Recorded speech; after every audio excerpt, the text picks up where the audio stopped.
오늘은 또 믿음의 본질과 성도의 구원 5번째, 믿음으로 말미암아 살아가는 성도.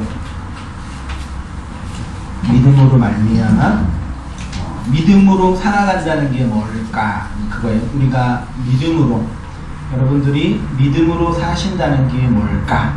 많이 들어봤죠? 그것들을 다 듣고 나시면 딱 정리가 되실 것이라고 생각이 듭니다. 성경 본문 창세기 15장 1절부터 7절까지 한 목소리로 같이 한번 읽겠습니다. 시작.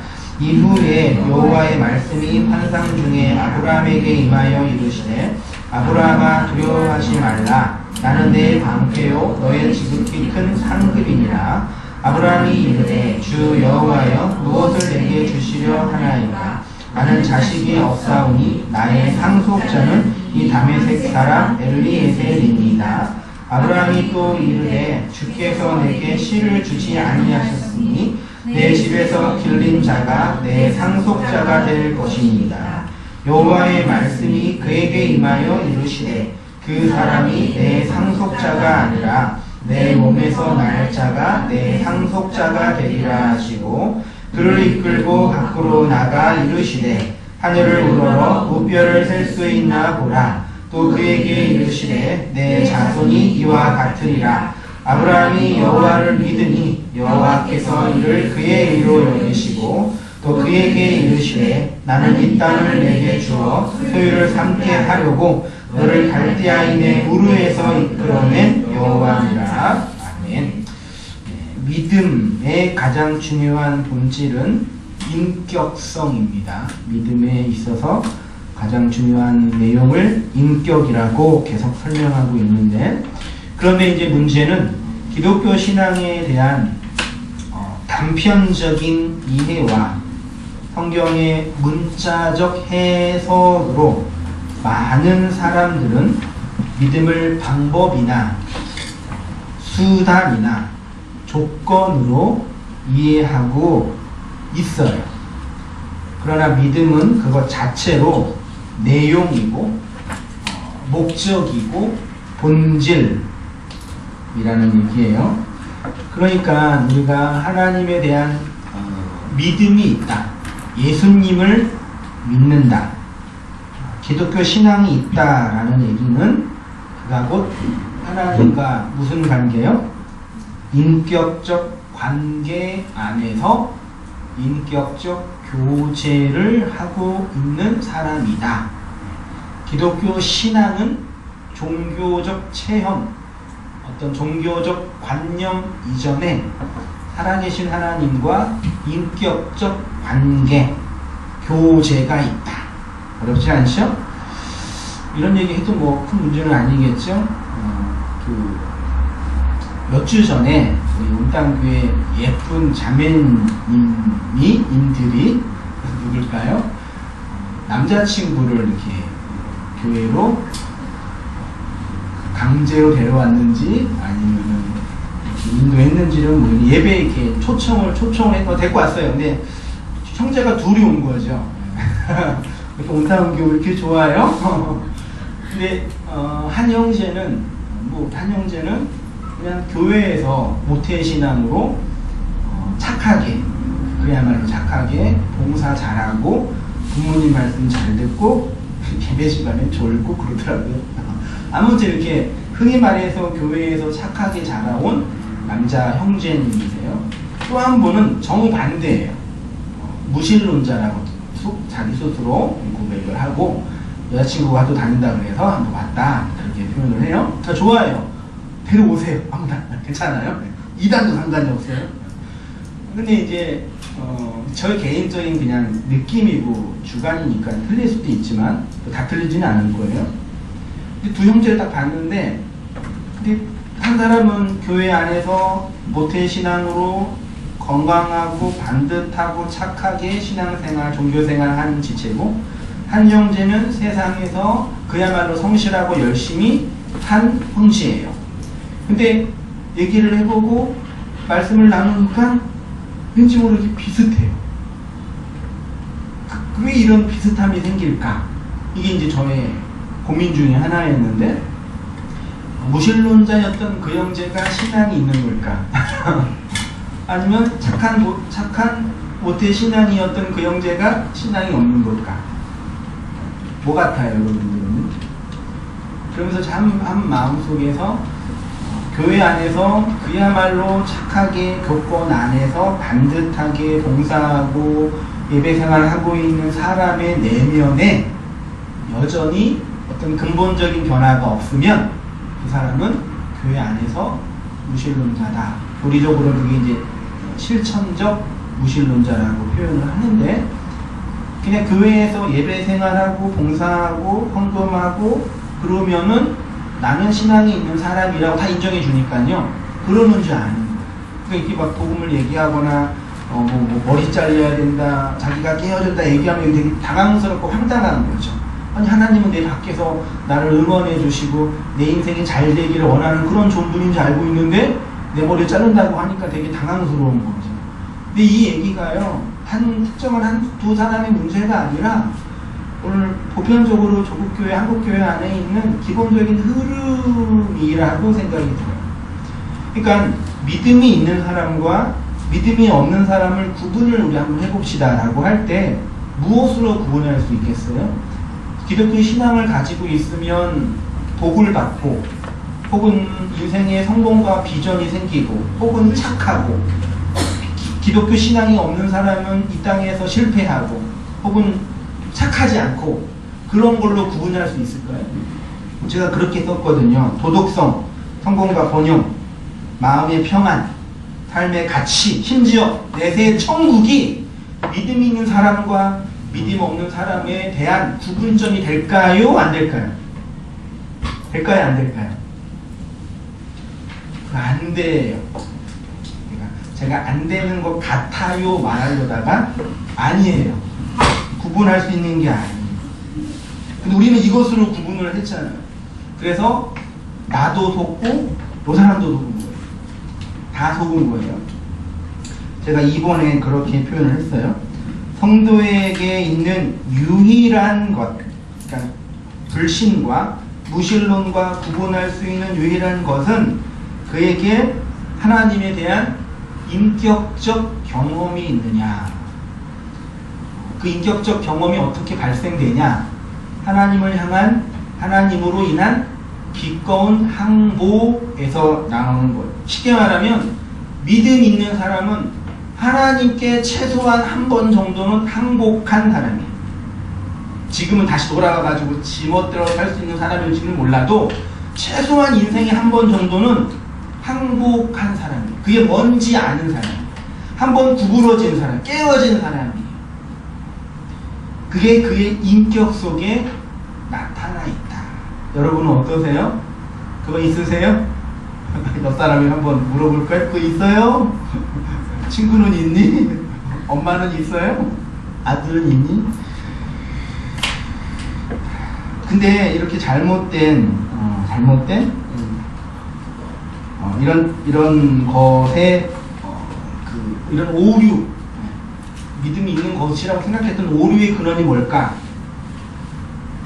한번 생각해 보니까 믿음에 대한 정의가 잘못되어 있다라고 이제 표현되는 거죠. 제가 원고에다 그 주일학교, 준이 이 노래 아니? 준이야, 그 노래 알아? 나는 구원열차 올라타. 한번 불러볼까요? 제가 어렸을 때 주일학교 경험 별로 없는데 엄마 손잡고 한 반년 정도 다녔던 기억은 나거든요. 근데 이 두 노래는 항상 들었어요. 그때 제가 우리 결이나 준이 나이 때쯤이었거든요. 근데 이 노래 한번 보세요. 나는 구원열차를 타고 올라타고 하늘나라 가지요. 제약력 벗어나 달려가다가 다시 내리지 않죠. 차표 필요 없어요. 주님 차장 대신이 나는 염려 없어요. 나는 구원열차 타고 하늘나라 가지요. 나쁘지 않죠? 그 아이들한테 우리 열차 타고 천국 가자. 자기도 안 갔으면서 천국 가자 그러는 거예요. 좋아요. 근데 이걸 계속 부르다 보면은 어떠한 그 믿음에 대한 편견이 생기냐면, 구원이란, 천국이란 여기가 아니라 뭐 타고 가야 되는 곳. 맞죠? 천국이란 여기가 아니라 뭐를 타야 돼요? 뭐 타요? 구원 열차, 구원 열차를 타요. 근데 구원 열차를 타면 뭐가 필요해요? 티켓이 필요하죠. 근데 찬양 가사에는 되게 재밌네. 이거 찬양 가사를 강의하고 있으니 찬양 가사에는 티켓이 필요 없대요. 왜요? 예수님이 계시니까. 그럼 반대는 뭐예요? 예수님이 뭐라는 얘기예요? 구원 티켓이라는 얘기예요. 예수를 믿는 것이 구원 열차 타는 티켓이고, 나는 그 티켓이 있으니까 그 티켓 가지고 열차 탔으니까 어디 가요? 천국에 가요.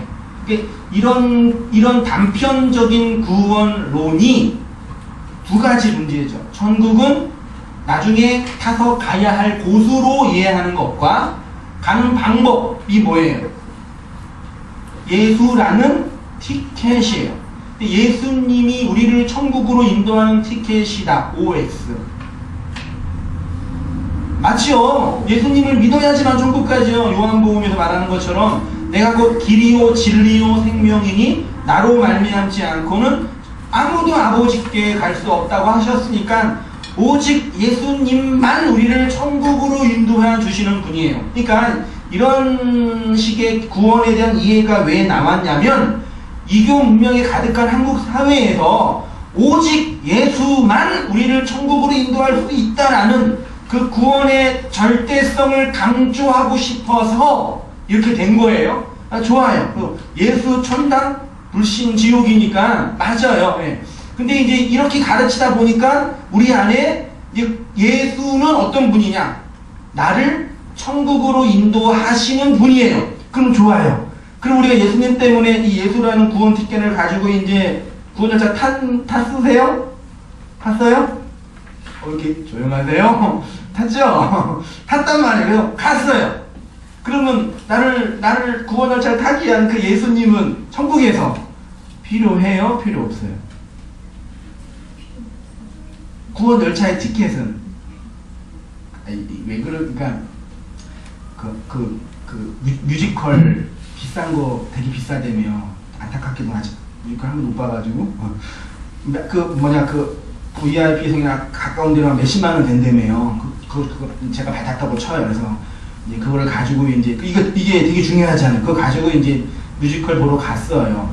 들어갈 때 티켓 줘야 되잖아요. 티켓 줬어요. 그리고 나올 때 그 티켓을 보면서 제가 고마워, 감사워, 그래요? 보관해요, 집에서요? 물론 추억으로 보관할 수는 있지만, 마치 이런 식의 믿음에 대한 편견이 예수를 천국으로 인도하시는 방법, 수단, 조건이 되어버리고. 그러니까 예수님이 우리한테 절대적으로 필요한 이유는 천국이라는 그 가치 때문이에요. 편안하고 행복하고 좋고 즐겁고. 예수는 나를 그곳으로 인도하시는 양반이에요. 그곳에 가면 예수는 필요 없어요. 근데 이런 식의 구원관이 없다고 말할 수 있나요? 전혀 없다고 말할 수 있나요? 그러니까 구원 열차, 믿음, 예수, 구원, 이것들을 잘 조직해가지고 만들어서 돈 벌었던 사람들이 누군지 아세요? 카톨릭이에요. 루터와 칼빈이 종교개혁 할 때 구원 갈 수 있는 티켓 줬잖아요. 그게 뭐예요? 그 면죄부예요. 생각해보세요. 종이 하나 만들어 놓고 구원 티켓 해가지고 요거 하나에 100만원, 그러고 팔아먹었어요. 그분들은 돈 엄청 벌었어요. 지금 제가 그렇게 하면은 여러분 절 사입이 나쁜 놈 그럴 거 아니에요. 근데 그러고 지금 알고 있는 사람들이 태반이 되니까요. 예수님이라는 존재와 그분의 인격은 됐어요. 그냥 좋은 곳으로 인도해 주시면 돼요. 우리 애들이 막 싸우고 혼내잖아요. 막 혼내면 너 잘못했지? 네 그래. 그러면 그네가 알았어, 네네 미안 죄송해요. 그리고 빨리 그 상황만 이게 면피하려고 그러는 거예요. 그러니까 우리의 구원이 그러면 되겠냐 이거죠. 돈으로도 못 가야 돼 그거예요. 이거 정리자님 불러줄까요? 돈으로 찬양 율동하면서 연주자님 율동하면 율동 알죠? 돈으로도 못 가요. 계속 부르고 있겠네요. 교회에서요. 하나님 나라. 힘으로도 못 가요. 하나님 나라. 거듭나면 가는 나라. 좋네요. 가사. 믿음으로 가는 나라, 하나님 나라. 그러니까 요것도 마찬가지죠. 믿음의 절대성을 강조한 나머지 돈, 힘, 벼슬, 지식 이런 것과 비교하여 오직 믿음으로만 간다. 근데 이제 그 믿음이 방법론만 된다. 예수 믿는 게 세상 사는데 굳이 도움이 안 돼요. 그래서 내가 믿음이 좋아야 하고 내가 믿음의 확신이 있어야 하니까 그렇게 구원의 확신에 대한 교리를 강조하게 되는 것이고, 구원의 확신은 나의 경험과 체험 속에 있어야 되니까 내가 구원의 확신이 있어야 된다고 항상 부르짖으면서 열렬히 기도하고 구원의 확신이 있을 만한 것들을 만들고 내 것으로 삼으려는 열망에서 교회 생활, 종교 생활 하는 경우가 있다라는 얘기입니다. 이렇게 믿음을, 구원을 방법론으로만 알고 있으니까 사람들이, 성도님들이 교회가 뭘 지금 못하고 있냐면 전도를 못하는 거예요. 우리가 한번 생각해보면 전도를 생각할 때 가장 먼저 떠오르는 게 뭐예요? 저 사람을 교회로 데리고 와야 되겠다. 심지어 어느 교회, 제가 알고 있는 어느 교회에서는 교회는 맨날 11월 때만 되면은 그 영혼 추수 행사랑 온 가족 초청 행사 다 해요. 뭐 필요해 우리가 할 거니까. 근데 어느 교회에서는 그 행사를 하는데 이제 전도를 해야 되는데 안 되니까 그 목사님이 이제 이거 줬어요. 장로 10명, 권사 5명, 집사 3명, 평신도 1명. 그래서 안 되면 이제 계속 까는 거죠. 그러니까 그걸 좋게 얘기하면은 목회자가 영혼에 대한 열정과 사랑이 너무 불일 듯 일어나가지고 저 죽어가는 영혼들 미치기 때문에 전도하고 싶은 열정 때문에 하신 거겠죠. 저는 그렇게 믿고 싶어요. 그치만 교회라는 조직을 운영하려고 그것이 가치가 돼서 하게 되는 경우도 있다더라. 그러니까 왜 그래요? 구원 티켓 가지고 있어요. 저는요. 가지고 있으니까. 근데 이거는 그 갈 때만 사용될 수 있는 거라. 그래서 다른 사람한테 이 티켓에 대해 설명을 못 하는 거예요. 쉽게. 고작 할 수 있는 게 예수 믿으면 천국 가요. 제가 그랬으니까요. 예수 믿으면 구원 받아요. 근데 내가 천국과 구원이 뭔지 잘 몰라요.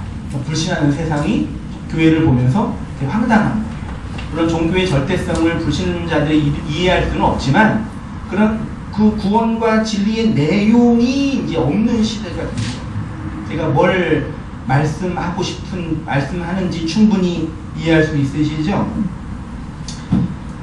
그렇게 제가 표현을 했어요. 어떻게 했냐면은 하나님이라는 분이 누구냐? 하나님을 예수라는 구원의 기준을 정하고 그 기준에 도달하면은 구원시켜 주시고 그렇지 않으면 지옥에 보내는 기계적인 비인격적인 신으로만 이해. 물론 이런 식의 신과는 문자적으로 전혀 틀린 게 아닙니다. 근데 이런 걸 보면서 솔직히 여러분 마음속에 못마땅한 적 없으셨나요? 천국과 지옥을 만들어 놓고 예수라는 기준을 정해 놓으신 다음에 야 니네들이 예수 믿지 않으면 다 지옥 가. 그 하나님이라는 분을 그런 어떤 절대 군주, 포악한 황제 정도로 이해하지 않았는 얘기죠. 그러니까 믿음이 있다고 하는 기독교인들이 전도를 못해요. 왜요? 나도 그 하나님의 비인격적인 처사가 마음에 들지는 않아요. 그런데 지옥에 가기는 싫어요. 그래서 그 예수를 믿고 있는 거예요. 근데 그 사람에게 하나님 좋은 분이야? 하나님 편들어라? 하나님을 변호해라 그러니까 이게 충돌이 일어나는 거예요. 나도 싫은데 억지로 믿고 있는데 억지로 믿고 있는 남편 소개하라, 하나님 소개하라 그러니까 힘든 거라. 우리는 어떤지 한번 생각해 봤습니다. 지난 1년 동안 에베소서 강의하면서 이런 오염되고 편견에 가득한 신관에 대해서 열심히 말씀 나누었던 거예요. 오늘날 많은 사람들의 믿음에 대한 오해와 곡해 중에 하나가 바로 이렇게 믿음을 그 자체로 목적이나 내용으로 가지고 있지 않고 방법과 수단으로 구원 열차 타는 티켓 정도로 생각하고 있다.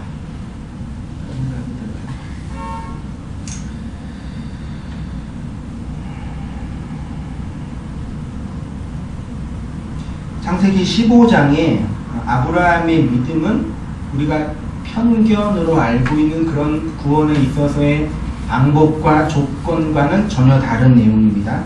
거기 본문에 읽었던 것처럼 아브라함이 여호와를 믿으니 여호와께서 이를 그의 의로 여기셨다라는 그 내용이, 그러니까 아브라함이 하나님을 믿어서 의를 얻은 것이 아니라 그 믿음을 의로 여기셨다예요. 그러니까 믿음이 조건이 되어서 의라는 결과를 얻게 된 것이 아니라, 좀 잘 들었으면 좋겠어요. 믿음이라는 조건을 간직해서 의라는 결과, 구원 열차라는 조건을 간직해서 천국이라는 결과가 아니라 그 믿음을 내용으로 간직하게 되어서 하나님 보시기에 그가 의인이 되었다라고 합격점을 주신 거예요. 믿음 그 자체로 하나님의 기준에 도달한 거예요. 이렇게 생각하면 맞을지 모르겠지만 천국은 구원 열차 탈 때부터 시작되는 거예요. 그때부터. 타고 가는 곳이 아니라 탈 때부터, 아니 거기가 천국이에요. 좀 이렇게 하자면 거기서부터 천국이 시작되는 거예요. 결과나 조건이 아니라 그 내용이라는 얘기입니다. 이런 아브라함의 의를 바울이 로마서에서 이렇게 정리했습니다. 제가 한번 읽어볼게요. 로마서 3장 21절. 이제는 율법 외에 하나님의 한 의가 나타났으니 율법과 선지자들에게 증거를 받은 것이라. 곧 예수 그리스도를 믿음으로 여기 믿음으로라는 전치사가 한글로는 조건과 방법과 수단처럼 되어 있잖아요. 근데 그게 아니에요. 원문에도 보니까 믿음으로 말미암아 모든 믿는 자에게 미치는 하나님의 의인이 차별이 없다. 그래서 로마서에서 말하는 구원은 거의 어떻게 설명하냐면은 구원을 받았다, 생명을 얻었다, 천국에 간다라고 설명하지 않고 그가 의롭게 되었다라고 설명해요. 하나님의 의가 그에게 주입됐다라고 해요. 하나님이 의롭다라고 인정했다라고 표현을 해요. 구원받았다, 천국 갔다라는 그 표현을요. 로마서 1장 17절은 진짜 중요한 말씀이죠. 복음에는 하나님의 의가 나타나서 믿음으로 믿음에 이르게 하나니 기록된 바 오직 의인은 믿음으로 말미암아 살리라. 믿음으로 말미암아 살리라가 성경에 딱 3번 정도 나와요. 아브라함 창세기 15장에 아브라함의 믿음, 하박국의 믿음, 그리고 그것들을 인용한 바울의 로마서 1장에 시작된 믿음이에요. 그러니까 여기에서 우리가 믿어서 의롭게 되는 것이 아니라 복음으로 나타난 하나님의 의가 우리로 믿음에서, 하나님의 믿음에서, 객관적인 믿음으로, 우리의 믿음으로, 주관적인 믿음으로 이르게 한다라는 얘기입니다. 그래서 의인이, 즉 하나님의 의로 의롭게 된 사람이 믿음이라는 내용으로 살게 돼요. 조건으로, 방법으로 사는 게 아니라. 아까 말씀드렸던 것처럼 믿음으로 말미암아가 한글 성경에는 믿음을 통해서, 믿음을 사용해서, 열쇠를 통해서 문을 여는 것처럼 믿음이라는 방법을 사용해서 의롭게 되었다라고 이해가 되는데 전치사 원문에는 에크피스로 되어 있어요. 헬라어의 에크는 발단이나 그 근원을 나타내는 뜻이, 그래서 믿음에서부터 시작된 믿음, 딱이에요. 하나님의 믿음에서부터 시작된 아브라함의 믿음. 의인은 믿음으로 말미암아 살리라. 의인은 하나님의 믿음에서 시작된 그의 믿음으로 산다. 믿음을 내용으로 하는 삶, 믿음을 존재의 근원으로 하는 삶을 살게 된다 라는 뜻입니다. 그래서 예수를 믿으면 구원받는다 라는 명제에서 그 믿음이 구원의 조건이나 수단이나 내용이 아니라는 것입니다. 그래서 두 가지 명제를 제가 말씀을 했는데, 예수를 믿어서 구원을 받는다와 예수를 믿는 것이 구원이다. 좀 잘 생각해 보았으면 좋겠어요. 앞에 있는 말이 이 다 가짜다, 틀렸다, 그런 말씀 드리는 게 아닙니다. 앞에 있는 내용을 굳이 이제 제가 설명을 다시 하는 거예요. 그러니까 전자는 예수를 구원을 위한 수단이나 방법으로 이해하게 하는 내용이고, 예수를 믿으면 구원받는다가요. 근데 후자는 예수를 믿는 것이 구원이다 라는 얘기입니다. 그러니까 예수를 구원을 얻는 수단으로, 천국에 가는 방법으로 믿는 것은요, 잘못 믿는 거예요. 좋게 말하면 참된 믿음에 이르는 과정이, 예수를 구원을 받는 수단으로 믿는 거는 잘못 믿는 거예요. 왜요? 예수를 믿으면 천국 간다라는 의미 속에 그 예수를 통해서 천국이라는 유토피아에 도착하게 되면 그 예수라는 인격과 존재가 필요 없기 때문에 그래요. 그래서 우리는 정말 예수님이 그렇게 중요한 게 아니라 내 천국, 내 구원, 내 인생이 중요하잖아요. 근데 하나님은 그게 중요한 게 아니라는 말이에요. 그래서 하나님과 내 인생 관계에서 끊임없는 그런 스트롤과 싸움이 일어나죠. 왜 하나님 내 인생에 이렇게 관여해서 나를 힘들게 합니까? 나쁠 때는, 좋을 때는 하나님 감사합니다, 이렇게 성공하게 해주고 승진시켜주고 좋은 사람 만나게 해줘서 감사합니다, 그래서 감사함 드리잖아요. 좋아요. 그러니까 수단으로, 방법으로 생각할 때 긍정은 그렇게 돼요. 긍정은. 부정은 아무것도 없게 돼요. 제가 말씀드렸잖아요. 예수를 믿는 것이 아니라 예수를 이용하는 것. 이렇게 말하면 좀 나쁘다고 볼 수 있겠지만, 예수님을 이용하는 것. 어디로? 천국에 갈 수 있는 유일한 길이라고 하니까, 또 하나님이라는 그 절대자가 천국을 만들어 놓고 예수 안 믿으면 다 지옥 보낸다 그러니까 이게 쫄잖아요. 무섭잖아요.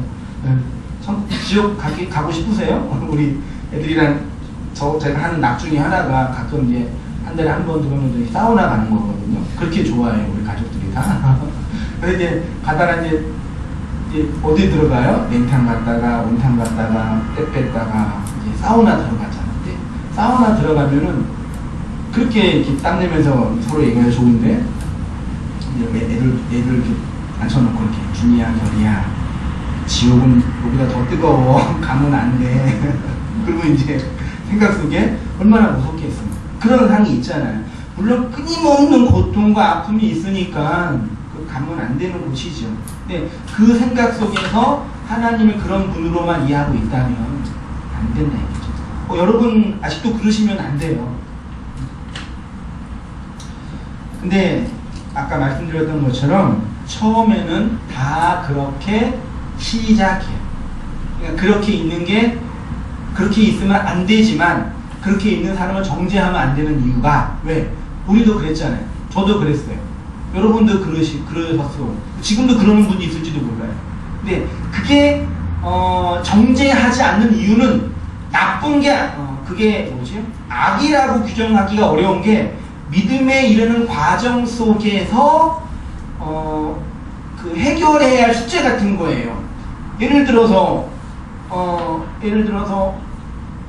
말하면 피아노를 친다고 합시다. 쇼팽을 친다고 하는데 쇼팽을 완벽하게 치려면은 몇 번 연습해야 돼요, 반주자님? 1000번? 100번? 맨날 연습만 하신다며. 쇼팽이라는 그 음악 한 노래를, 쇼팽의 노래 있어요? 아까 그거 하셨습니다. 네? 아무튼 있어요. 콩나물 때까지 많이 있잖아요. 완벽하게 치려면 한 1000번을 연습을 해야지 한다고 합시다. 근데 우리 반주사님이 오늘 연습을 많이 해가지고 쇼팽을 정복했어요. 근데 그 완벽하게 이르는 그 피아노 곡에 도달하기 위해서 몇 번을 실패한 거예요? 수백 번을 실패한 거죠. 그러면 실패한 그때는 못한 거니까 잘못한 거죠. 그런데 완성된 자리에 있는 상태에서 그 과거에 실패한 그 피아노 연습은 뭐가 돼요? 추억이 되는 거죠. 내가 이렇게 연습해가지고 쇼팽을 정복했다. 남자들이 군대 갔다 온 남자들이 그렇게 얘기하는 게 뭐예요? 내가 군대에서 이런 고생을 했다. 요즘 군대는 군대도 아니야. 그렇게 말할 수 있는 자격이 뭐예요? 군 생활의 실패와 좌절과 눈물 속에서 이제는 민간인이 됐으니까요. 그런 측면에서 우리의 구원의 내용을 이해하셔야 돼요. 그렇게 예수님을 믿었던 사람 중에 대표가 누구예요? 12제자예요. 12제자가 누구를 상징해요? 하나님의 백성, 교회, 성도를 상징해요. 성경에 이렇게 말하면 너무 알레고리 해석이 될 수 있기 때문에 조심스러운데, 성경의 숫자 1, 3, 4, 7, 12, 10 제가 말씀드린 거 있잖아요. 수요일날 주일 공부할 때요. 그 정도는 괜찮아요. 근데 10이라는 수는 거의 대부분 하나님의 백성과 교회의 수예요. 최초의 12아들, 12지파, 12족속, 그리고 12제자 되잖아요. 그러니까 하나님 백성을 상징하는 게 10인데, 이 하나님 백성을 상징했던 제자들이 맨 처음 예수님을 쫓아갔던 이유가 무엇일까요? 그물을 버리고 가족들조차도 내팽개치면서 예수님을 쫓아갔던 이유가 예수님께 대한 진정한 헌신과 참된 복종과 믿음의 깊은 내용을 간직하고 있었기 때문에 쫓아간 게 아니에요. 그러니까 공강복음서 초창기에 베드로나 이런 제자들이 예수님을 쫓아갔을 때 그 쫓아가면요, 지극히 유격적 욕망 때문에 쫓아간 거예요. 그 본문을 보면서 우리도 베드로처럼 주님을 쫓아가자라고 말할 수는 있어요. 왜요? 완성된 베드로가 있으니까요. 근데 그때 그 당시 제자들, 12제자들은 그야말로 예수님을 자신의 육체적 욕망을 이루기 위한 수단과 방법으로 쫓아갔던 분들이에요. 대표적인 예가 뭐냐면, 유대인들에게는 메시아닉 사상이 있었어요. 그러니까 민속 메시아 사상. 예수를 보니까 자신네들을 이 로마의 군사의 폭정에서 구원시켜줄 그런 정치적, 군사적 권력을 간직하고 있는, 권력이 있는 그런 영웅으로 본 거예요. 누구를? 예수를요. 그래서 그 예수를 쫓아가면은 이 유대가 회복될 거라는 기대를 가지고 쫓아간 거예요. 그냥 내가 내 인생 주님께 바쳐서 헌신하겠습니다가 아니에요. 실제로 그래요. 그래서 그렇게 쫓아갔는데 처음에는 내 꿈, 내 나라, 내 욕망을 그 예수께 다 투영한 거예요. 예수님을 판 사람이 누구죠? 가룟 유다잖아요. 유다가 예수님을 팔아서 우리는 유다만 나쁜 놈이라고 정죄하죠. 근데 그 유다가 누구를 사실 대표해요? 12제자를 대표해요. 모든 제자들이 다 도망갔어요.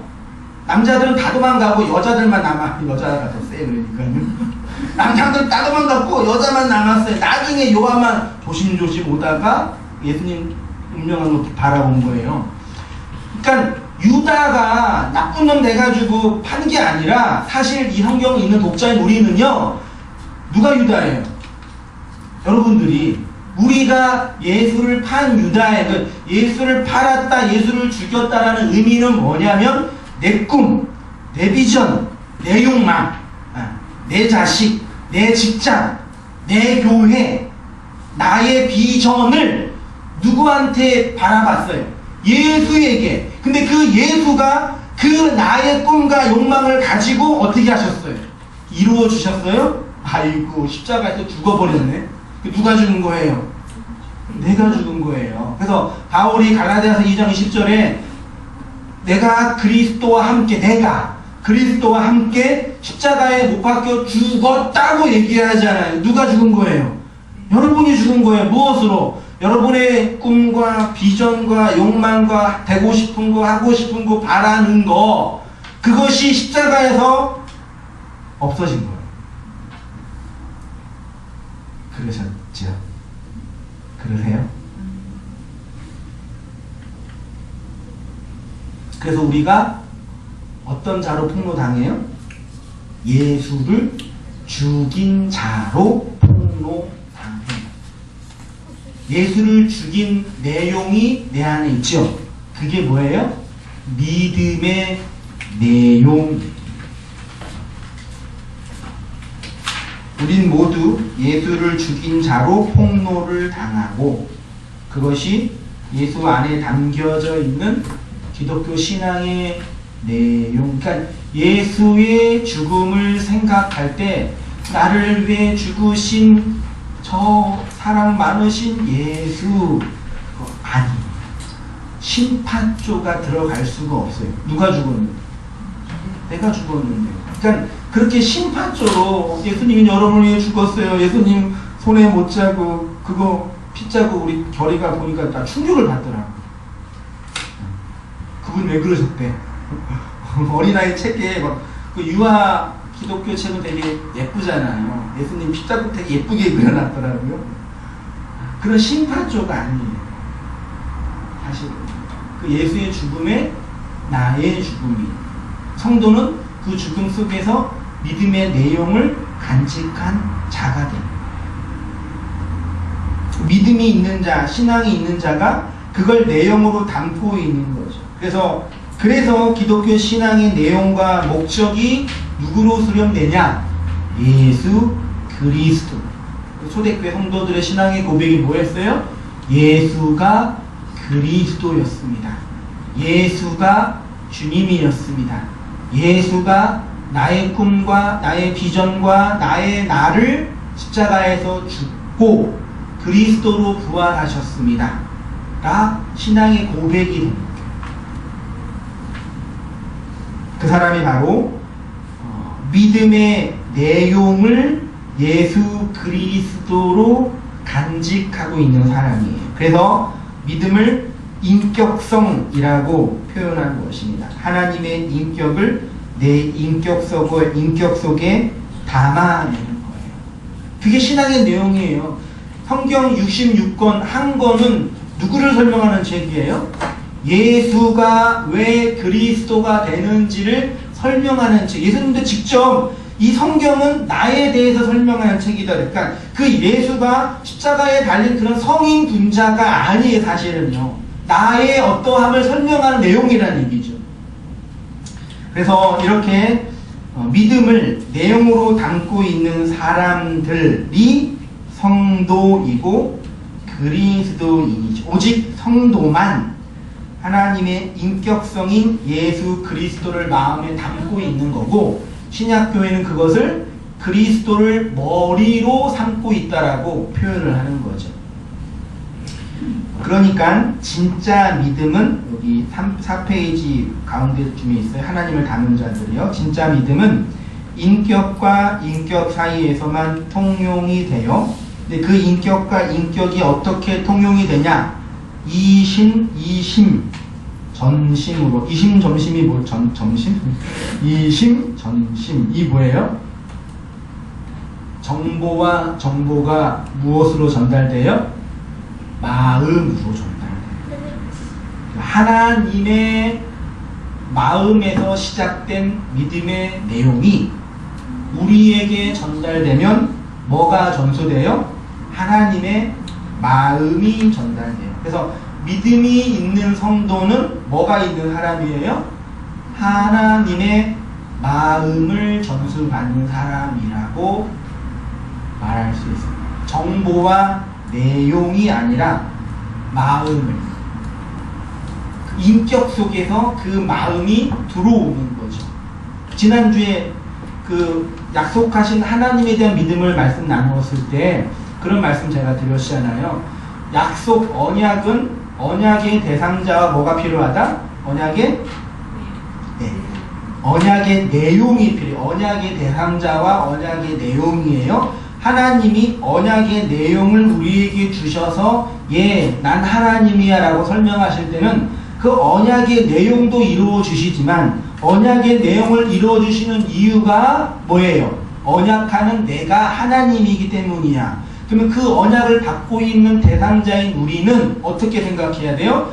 하나님이 나에게 이런 언약의 내용을 실현시켜 주시는 강하고 힘세고 능력 많은 하나님이 아니에요. 이렇게 말하면 말도 안 되는 거예요. 그러니까 어디 소리를 가면 맨날 그런 얘기만 해요. 하나님이 능력이 많고 힘이 많아서 여러분의 인생의 꿈과 희망과 소망을 이루어 주시는 분이니까 그분을 의지하고 바라보며 사시라고요. 전에 틀린 건 아니니까 또 말은 또 못하겠어요. 그렇게만 갇혀 있으면 안 돼요. 그 하나님을 내용으로 갖고 있는 건 그 하나님에 대한 신뢰와 인격과 존재를 내가 알게 된 거예요. 그렇죠? 그래서 하나님의 마음이 뭔지 이제 알게 되고 싶은 말이에요. 그분을 이용하고 사용하는 어떤 존재가 아니라요. 근데 이게 되게 어렵죠. 너무너무 어려워요. 우리 안에 본성도 그렇고 이 시대의 교회와 종교 문명도 그렇게 종교를 이용하고 사용하잖아요. 잘 새겨 듣고 생각하셔야 돼요. 누가 부러우세요? 황세희 목사는 누가 제일 부러울까요? 한성희 목사는 누가 제일 부러울까요? 목회 키빨라게 해가지고 교회 크게 지은 모 목사님이 부러울까요? 네. 그러면 이제 망하는 거죠. 그렇게 해가지고 열심히 노력하고 애써서 교회를 크게 할 수 있을지도 몰라요. 네. 어차피 사람이 하는 거니까요. 그렇게 또 해보면 좋겠고 교회가 건강하게 성장했으면 좋겠어요. 네. 근데 그걸 내용으로 갖고 있으면 타락하죠. 저만 그러나요? 아니죠. 여러분도 마찬가지예요. 여러분의 역사와 생활 속에서 동일하게 있을 거예요. 제 얘기하는 거는 누구 얘기하면 비난받으니까 이렇게 저만 나쁜 놈 만드는 거예요. 여러분도 그러시면 안 돼요. 그런 사람에게는 그런 사람만 보이겠죠. 유유상종 닮아가는 거예요. 부부가 오래오래 같이 살 수 있는 방법이 뭔지 아세요? 장면이 여쭤봐야 되는데 사랑하면이 아니라 닮아가면 돼요. 두 사람이 비슷해지면 오래 살아요. 이게 결론이면서 오래 사니까 비슷해진 거고 비슷해지니까 오래 산 거예요. 이 얘기를 왜 하는지 아시겠죠? 하나님과 우리와의 관계가 그 관계 속에 형성됩니다. 하나님 닮아가세요? 하나님 마음 있으세요? 그렇게 하나님의 마음이 우리에게 전수되는 방식이 뭐다? 그게 공포와 두려움과 혹은 어떤 성공과 번영에 대한 반대급부로 주어지는 것이 아니라 이거 정말 인격적인 설복, 인격적인 항복을 통해서만 하나님의 믿음이 나의 믿음이 되는 거예요. 설복이란 얘기 자체가 뭐예요? 말로 무릎 꿇다에 사실은요. 하나님께서 우리에게 계시로 당신 자신을 무릎 꿇혀서 보여주신 거예요. 그 예수님이잖아요. 그래서 우리가 그 하나님에 의해서 설복당하고 항복당해서 하나님이 이런 분이네요 라고 마음에 담을 수 있는 교회, 성도가 된 거죠. 그럼 여기 이제 질문 하나 나오죠. 한 인격이 다른 인격에게 정말 설복당하기 위해서, 항복하기 위해서는 뭐가 필요하죠?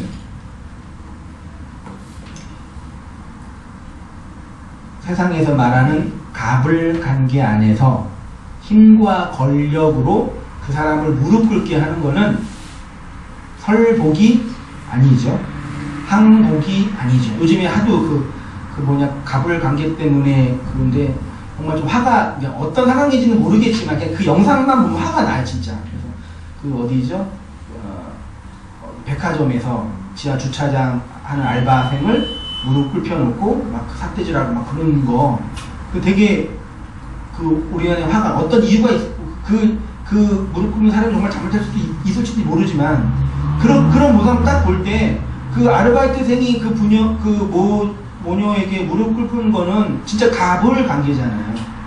하나님이 우리 그렇게 무릎 꿇기를 원하시는 분이 아니. 그렇게 무릎 꿇는 거는 겉으로 볼 때는 그냥 승복하고 복종한 거지만 실제로는 아니죠. 마음속에 화, 분, 나중에 보자. 내가 성공하면 네 가질 것들 그냥 콱! 우리 그러잖아요. 이게 있잖아요. 하나님을 그렇게 생각하면 안 되지. 기꺼운 순종과 복종이죠. 그렇게 제가 했습니다. 인격의 크기 앞에서 우리가 복종하고 항복한다. 그래서 하나님의 큰 인격을 경험해야 돼. 제가 인격이라는 단어를 굳이 썼습니다. 하나님의 성품, 하나님의 마음이라고 말할 수 있어서 인격의 크기는 우리의 명함책에 있는 직책이나 직분이나 학력이나 경력이나 재력으로 만들어지는 것이 아니라 인격의 크기는 어디 안에서? 관계 안에서 그 인격이 나를 감싸주고 받아주고 편들어주고 품어주는 데서 만들어져요.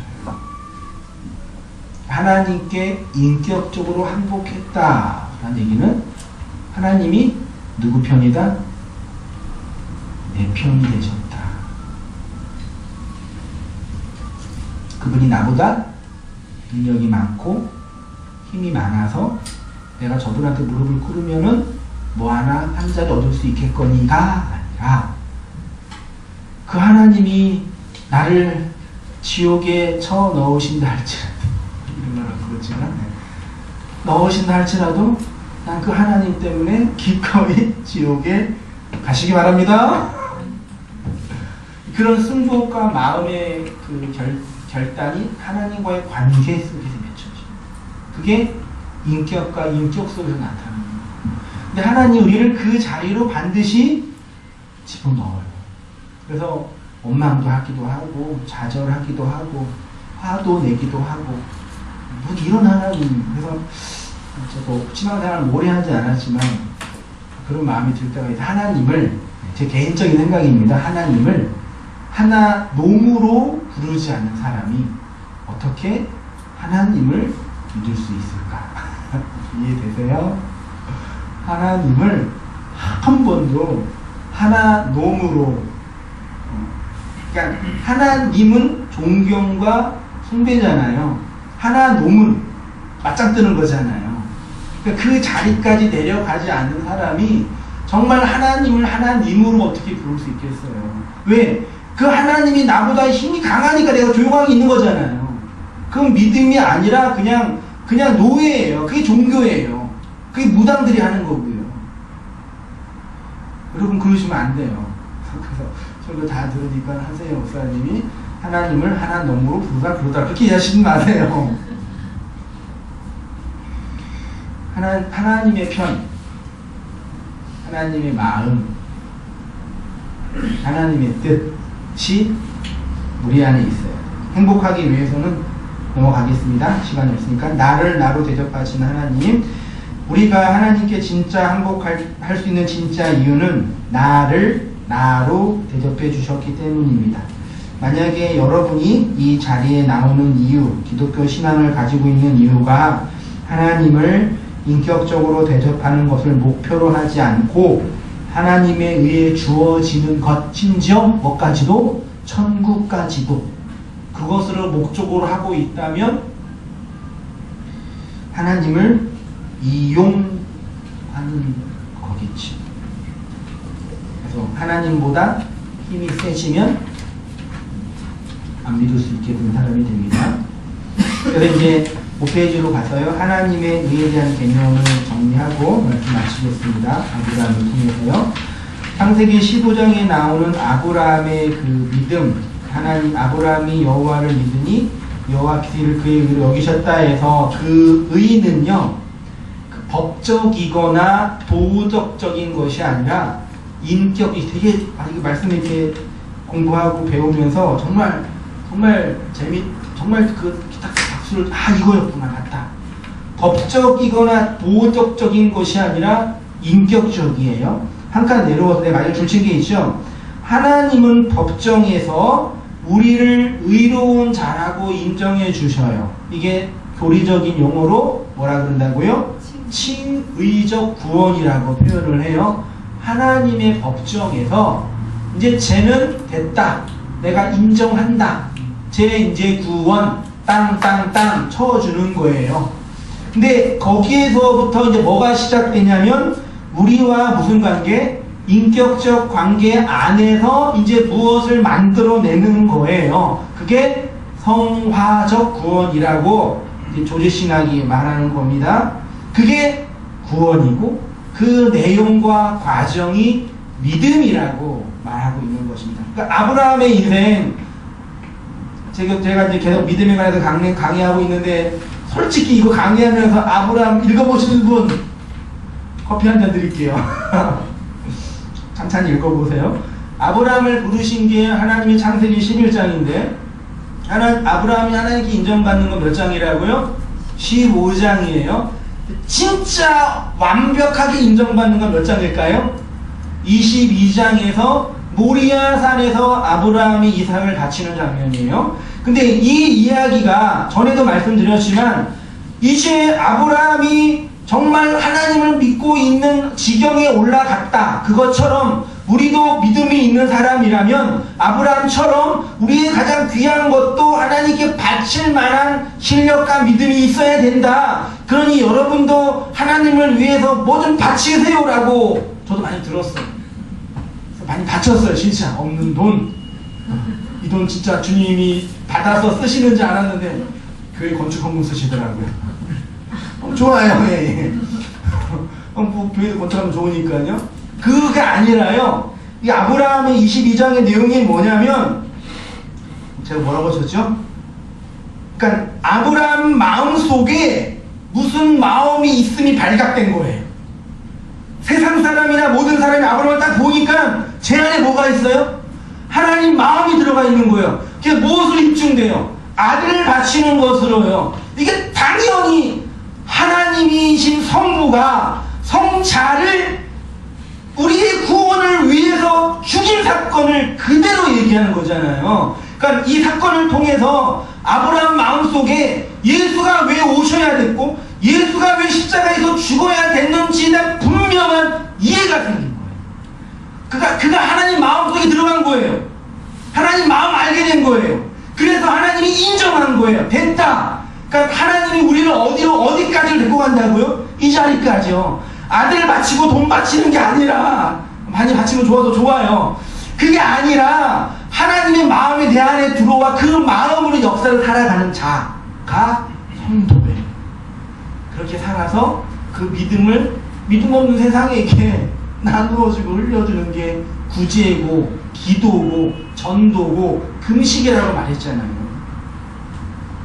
12번에 그렇게 썼습니다. 아브라함 안에 그 하나님의 마음, 하나님의 인격이 그대로 나타나요.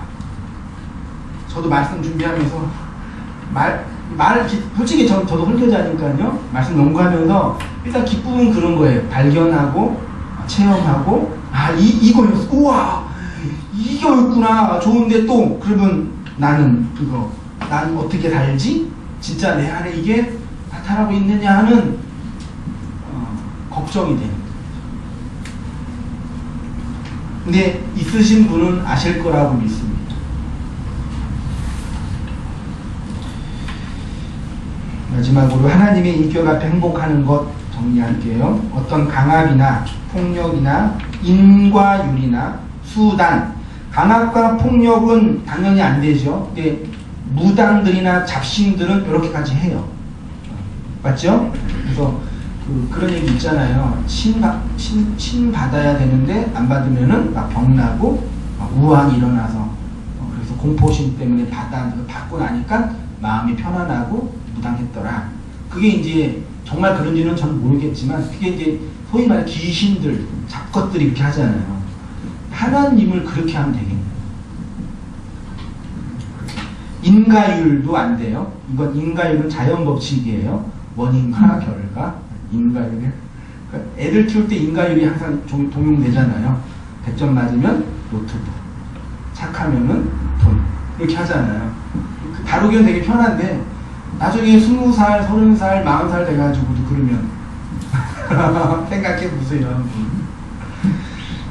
그렇게 하는 건 하나님이 아닙니다. 인격적 승복과 나를 인격으로 대접하시고 나의 편이 되어주시고 나를 나로 받아주시는 하나님의 넓은 인격 앞에 항복해야 한다. 바로 성도에게만 이런 신앙의 내용을 믿음으로 간직하고 있고 그 신앙의 내용으로서의 믿음이 있는 성도에게만 아브라함이 이삭을 바치는 그 복음적 마음, 그 마음이 있기 때문에 그 마음이 우리 안에 뭘로 있어요? 진리로, 말씀으로, 양식으로 있죠. 그것이 있어야지만 먹고 살 수 있는 거예요. 영적으로. 우리 안에 그 양식이 있으면 그거 먹고 살잖아요. 근데 세상을 보니까 그 양식이 있어요, 없어요? 다 그렇게 공포와 포악과 두려움과 인과율로 살고 있잖아요. 무신론자든 교회 다니는 분들이나 물론 잘 다니는 분들도 있지만요. 그런 분들에게 그 양식이 이거야. 이게 나누어주는 게 뭐라 했어요, 제가요? 그게 구제라 그랬잖아요. 교회에서 헌금 걷어서 구제 헌금은 솔직히 구제는 사회단체도 잘하죠. 그게 아니라 성경에 말하는 구제는 그 하늘 양식을 내가 먹고 마음에 담아서 그거 없는 사람한테 나누어주는 게 구제예요. 그게 전도고 그게 기도고. 우리 개혁주의 개신교에서 은혜의 방편은 딱 3가지만 있어요. 다 알죠? 첫째가 말씀, 둘째가 기도, 셋째가 성례예요. 말씀은 하나님이 우리에게 주시는 뜻과 계획과 의지죠. 우리가 말씀을 받는 거죠. 양식으로. 기도는 받은 양식을 내 안에서 흘리는 거죠. 그게 프로슈코마이라고 그랬잖아요. 하나님의 양식을 흘리는 거. 양식을 받았어. 제일 먼저 흘리는 사람이 누구예요? 흘림을 받는 사람이 나죠. 그러니까 제가 아까 전에 나에게 좀 말씀을 주라고요. 제발. 나를 학대하지 마세요. 나에게 말씀을 줘야죠. 흘려주고. 그 다음에 성례는 뭐예요? 세례와 성찬이죠.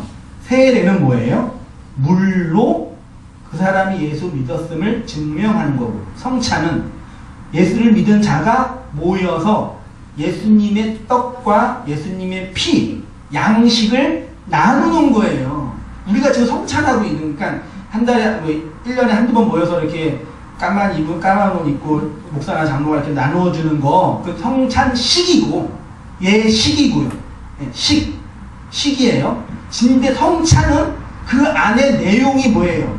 우리가 말씀과 기도로 양식을 간직하고 있으면 그걸 나누어 주는 거예요. 그게 성찬이에요. 세례는 그것을 그 구원받았음을 증명하는 거고요. 그러니까 은혜의 방편은 그 마태복음 6장이 뭐예요? 구제와 기도와 금식이죠. 그런 원리로 진행돼야 되는 거예요. 제가 아까 겉면으로 말씀드린 것처럼 교회가 그 양식을 함께 먹고 먹은 양식을 어떻게 해요?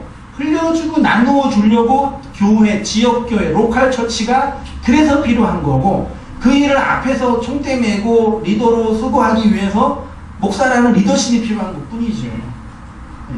누군가는 해야 되니까요. 그래서 개척한 거예요. 보니까 좀 아닌 것 같아가지고 참 시기 어린 표현이기도 하지만, 그래서 말씀을 잘 듣고 배운 다음에 마음에 담아서 흘려주고 나누어주고, 그래서 여러분이 주위에 말씀을 나눌 수 있는 분들을 마음에 품고 기도하고, 또 이제 설교 지난주 금요일날 이렇게 어디 지방에서 인터넷 성도님이시죠? 이렇게 설교도 이렇게 직접 듣는 것보다 인터넷에서 들으면은 더 힘들다 그러더라고요. 왜요? 키니까. 그래서 그 형제님이 이제 아내가 있는데 이제 아이 때문에 이제 교회 잘 못 다니니까 인터넷에서 듣는데 목사님 너무 힘들대요. 왜? 너무 길어가지고 끝나지 않는데요. 좀 짧게 해주시면 안 돼요. 그래서 생각을 해보겠다고 그러는데 초등학교 2학년 듣고 있으니까 들어보라고 그랬는데 그래서 짧게 정리도 하고 심플하게도 하고 해서 흘려주고 나누어줘서 얘기해주고 나누어줘야죠. 됐죠? 그렇게 해줘서 못단교를 인도해서 말씀을 공부하면 좋고 그렇게 안 되면 또 지역교회나 그의 입장을 해주면 되는 거죠. 그 일을 위려고 목사가 필요한 거고 또 한세인 목사가 또 개척도 한 거고 또 여러분에게 부탁도 하는 거고 말씀도 나누면서 그 일을 감당하니까요. 집에 가셔서 잘 생각하고 기도하고 고민하면서 작성하고 저한테 보내주시면 제가 또 이렇게 차트 만들어서 기도하고 전략을 쌓아서 어떻게 또 회심하지 못한 남자친구에게 복음을 전할까? 맞잖아요. 무신론자에게 어떻게 복음을 설명할까? 교회는 다니고 있는데 신비주의에 빠져있는 건 어떻게 얘기할까? 그런 거 이제 변증하고 고민하면 되는 거니까요. 그렇게 해서 2015년도 열심히 합시다.